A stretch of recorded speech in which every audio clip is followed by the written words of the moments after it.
Bonsoir, soyez les bienvenus dans notre journal de la semaine. Le supposé auteur du meurtre de Kerno Mamadou Diallo lors des soulèvements contre l'augmentation du prix du carburant sous le CNRD était à la barre cette semaine. L'adjudant-chef Moriba Kamara a démenti toutes les charges contre sa personne. 8 magasins et leur contenu sont partis en fumée cette semaine à Kakimbo, un quartier de la commune de Ratomo. Pas de perte en vie humaine, mais les sinistrés ont perdu d'importants dégâts matériels. C'est tout pour les titres. Bonsoir.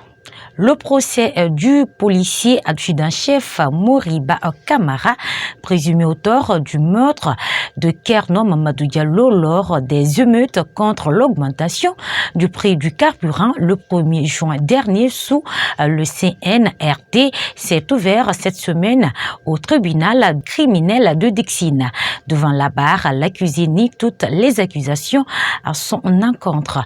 Compte rendu Yves Claver-Collier. C'est un accusé venu tout confiant qui s'est adressé au tribunal. Moriba Kamara, présumé auteur du meurtre de Kerno Mamadou Diallo, rejette à bloc toutes les charges qui pèsent sur son dos. Selon Maître Cabinet Kourala Keita, avocat de la défense, son client n'est coupable de rien et le parquet n'a aucun élément pour attribuer ce meurtre à ce dernier. Le parquet n'a aucun élément pour attribuer ce meurtre à M. Moriba. M. Moriba a été requis légalement pour aller faire le maintien d'ordre à Amdalaï. Et c'était la nuit, je vous rappelle. C'était la nuit. Les gens viennent, ce ne sont pas des manifestants. Ce n'étaient pas des manifestants. Un groupe de personnes vient, armé en armes blanches, comme il l'a dit, avec des machettes, des lance-pierres, des cailloux et autres. Il vient pour les disperser et enlever des barricades. Du coup, ils font des tirs de sommation en nombre important. En fait, c'était une équipe de 2 pick-up. Chacun fait des tirs de sommation. Après, ils quittent. 2 jours plus tard, on apprend qu'un jeune est décédé. Et ce jeune, où est-ce qu'il est décédé? Apparemment que c'était dans un cyber. Des tirs verticaux, ce sont des tirs qu'on fait à l'air, verticalement. Du coup, il a démontré ici que lorsqu'on fait des tirs comme ça, la balle monte jusqu'à près d'1 kilomètre, minimum 800 mètres en haut. Ça redescend. Et quand ça redescend, elle ne peut même pas tuer une mouche. Comment se fait-il qu'une telle balle peut perforer le toit, les plafonds, descendre dans un bâtiment et donner la mort à quelqu'un? C'est quand même compliqué, c'est vraiment compliqué. J'ai compris d'ailleurs que à l'instruction n'a pas été assez sérieuse. Après un débat houleux qui a duré plusieurs heures entre les parties, Maître Tierno Suleiman Baldé de la partie civile déplore des propos tenus à la barre par l'accusé. Poursuivant, il souhaite la comparaison des supérieurs hiérarchiques de Moriba Kamara. Je tiens à préciser, il y a une chose que nous déplorons énormément. Il vous a dit ici publiquement qu'on les a demandé d'aller effectuer une opération de maintien de l'ordre public avec des armes, c'est-à-dire des armes létales.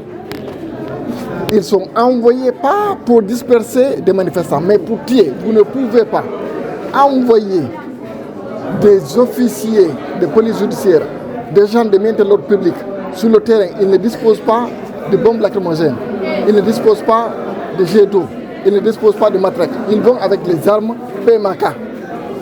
Et vous dites, vous attendez à ce qu'il n'y ait pas de morts, ce n'est pas possible.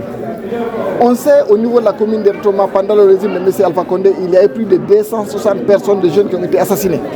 À un moment donné, il faut que ça s'arrête. Donc nous tenons à ce que les supérieurs hiérarchiques puissent venir et s'expliquer pour quelles raisons et pour quels motifs ils ont envoyé des gens qui disposent des armes létales pour maintenir l'ordre public. C'est vraiment important en ce qui nous concerne. Le procès a été renvoyé pour le 13 février 2023. Le coup d'État militaire du 5 septembre 2021 de CNRD a affecté de nombreux services dans la fonction publique du gouvernement guinéen, de la tête jusqu'aux élus locaux dans les communes urbaines du pays. Pour le cas de la commune urbaine de Nzérékoré, une délégation spéciale a été installée à la tête de cette mairie afin de gérer l'administration de la commune. Pour en savoir plus, nos reporters ont tendu le micro au président de la jeunesse de la coordination de cette région à Conakry. Reportage. Après le coup d'État militaire du CNRD à sa tête, le colonel Mamadi Doumbouya le 5 septembre 2021, nombreuses institutions du gouvernement précédent ont été dissoutes ou les responsables de ces services ont été remplacés. Pour le cas des mairies dans les communes urbaines du pays, la ville de Nzérékoré vient de connaître la semaine dernière le nom du président de la délégation spéciale de cette commune urbaine. Pour plus d'informations sur le nouveau président de cette délégation spéciale, nous avons rencontré le président de la jeunesse du bureau de la coordination régionale à Conakry et il nous donne son point de vue sur le président de cette délégation spéciale. Je félicite M. Fassou Goumou qui a été nommé à la tête de la délégation spéciale de Nzérékoré, et toute son équipe, et on remercie les autorités qui ont eu l'amabilité de choisir M. Fassou Goumou. Et nous le souhaitons une très bonne chance avec son équipe. Et mon commentaire, c'est que M. Fassou Goumou n'est pas une personne étrange aux problèmes de Nzérékoré. Il connaît les problèmes de Nzérékoré, il connaît les problèmes de la Guinée forestière.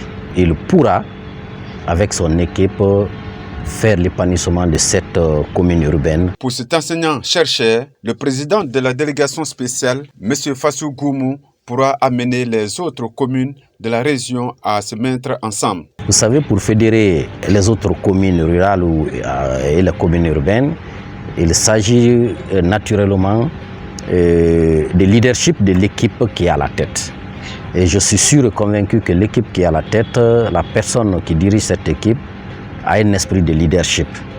Et avec son équipe, Fassou pourra amener les autres communes de la région à être ensemble. Poursuivant, il souligne que le choix porté sur Fassou Goumou est un choix utile. Le choix sur Fassou Goumou, moi j'estime que c'est une bonne personne parce que j'ai suivi Fassou à distance. Et Fassou n'est pas proche de moi, nous n'avons jamais partagé quelque chose, mais à distance, et je l'ai vu à l'œuvre. Donc à partir de là, je me dis que vraiment c'est une personne, c'est une très bonne personne. Et que le choix n'a pas été fortuit, et le choix a été vraiment un choix utile. Comme mot de la fin, le président de cette jeunesse de la forêt à Conakry souhaite une bonne chance à l'équipe et demande au président de cette délégation spéciale de Nzérékoré de prendre tout le monde sur le même pied d'égalité. C'est de leur souhaiter une très bonne chance et de dire à M. Fassou Goumou de prendre tout le monde. Lorsqu'on est à la tête d'une grande commune comme celle de Nzérékoré, qui est une grande commune pour la Guinée toute entière, il y aura beaucoup de diversité.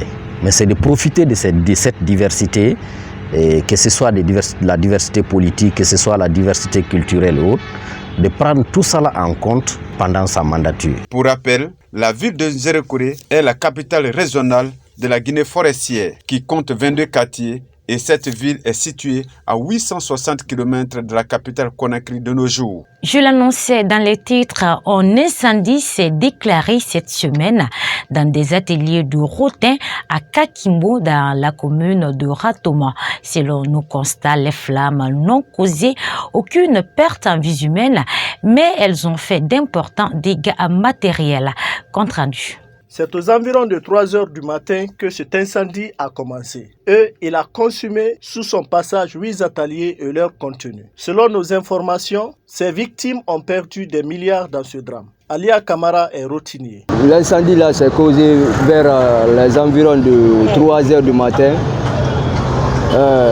mon apprenti m'a appelé, moi j'étais à la maison, mon apprenti m'a appelé, soi-disant que mon atelier a brûlé.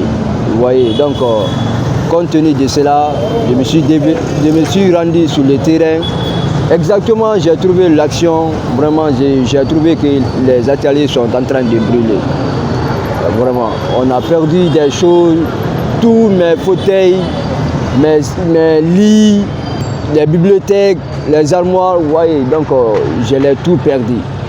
Ah bon, moi je peux estimer, si j'estime, je peux dire c'est 1 milliard, hein, parce que tous ces 8 ateliers-là étaient pleins d'objets, vous voyez, avec les matériaux, vous voyez, qui n'est même pas utilisé d'abord. Poursuivant, notre interlocuteur lance un appel à l'État et aux personnes de bonne volonté. Ce que moi j'ai à dire à l'État, c'est tout simplement dire à l'État de venir à l'aide. Sinon on est foutu.